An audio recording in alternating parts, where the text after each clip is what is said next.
Hello everybody, welcome back to Screenstars, welcome to another PlayStation 4 review. Today's review is for Ice Station Z that was released very recently on the PlayStation Store.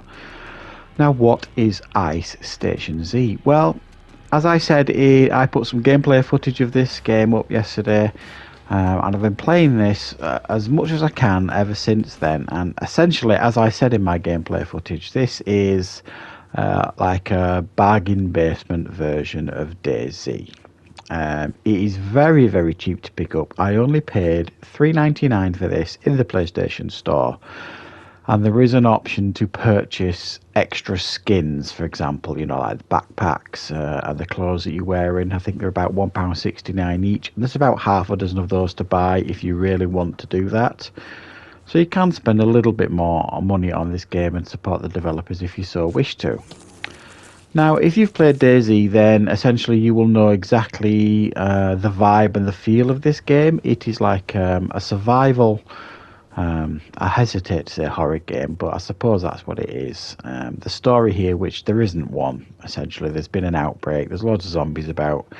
You're in, obviously, like an Antarctic type setting, and it is for you to scratch and survive, finding resources to try and keep alive, so on and so forth. Now, there is a single player version of the game, and you can also play it multiplayer. Now, I have tried out the multiplayer version of this, and it's very bare bones in a sense of you can go into a game that's hosted, sort of thing.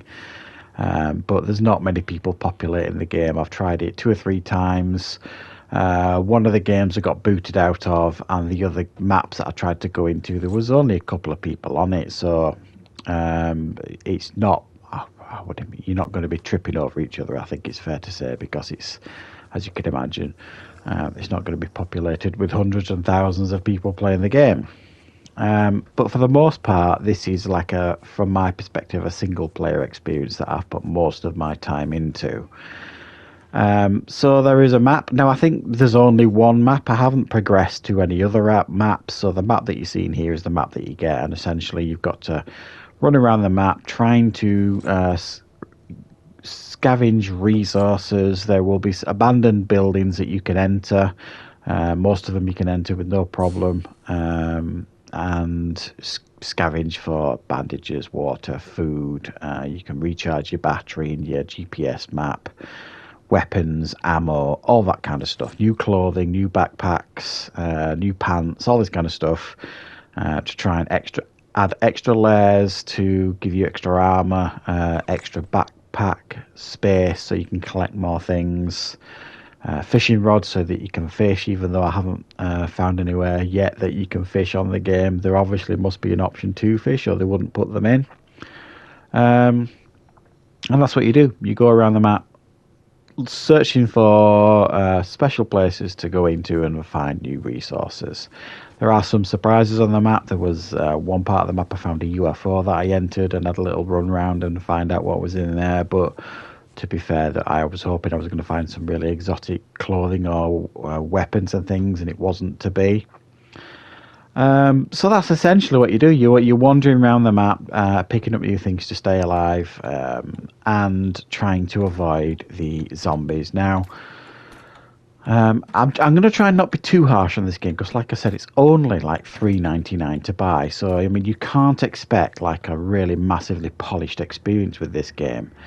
Obviously, the look at it here, it looks like a very basic PlayStation 3 game, and that's me being fairly kind, I suppose. But it does its job, you know. It reuses, you know, different things, like all the buildings look the same. There's, you know, you get to one place and there's a helicopter just over the hill. There might be another setting, a couple of buildings, and the very same helicopter sort of thing. So everything kind of looks the same. It makes you question whether you've been there before, sort of thing. But it's nothing spectacular, but it does its job. There is the zombies now, and essentially the zombies just wander about. There's not hordes of them or anything like that, and they don't do anything particularly special. In fact, they don't do much of anything. If they spot you and you're in the radius of them, they will chase you, and then they will give you like one swipe. Cause you some injury, and then they'll stop running after you. Same with if they're outside a building. If you run into the building, the door shuts behind you, they won't, generally speaking, follow you in. There was only once where one did, and it was more of a glitch, I think, than anything. So you're pretty safe in the majority of the buildings that you go into. There's no like enemies in there. You can kind of scavenge fairly safely.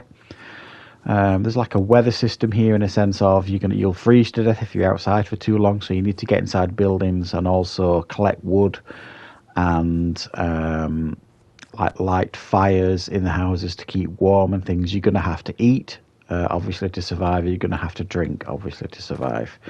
But there's a fair amount of resources for you to pick up. You'll find like tuna, beans, snack bars all over the place, and plenty of water bottles.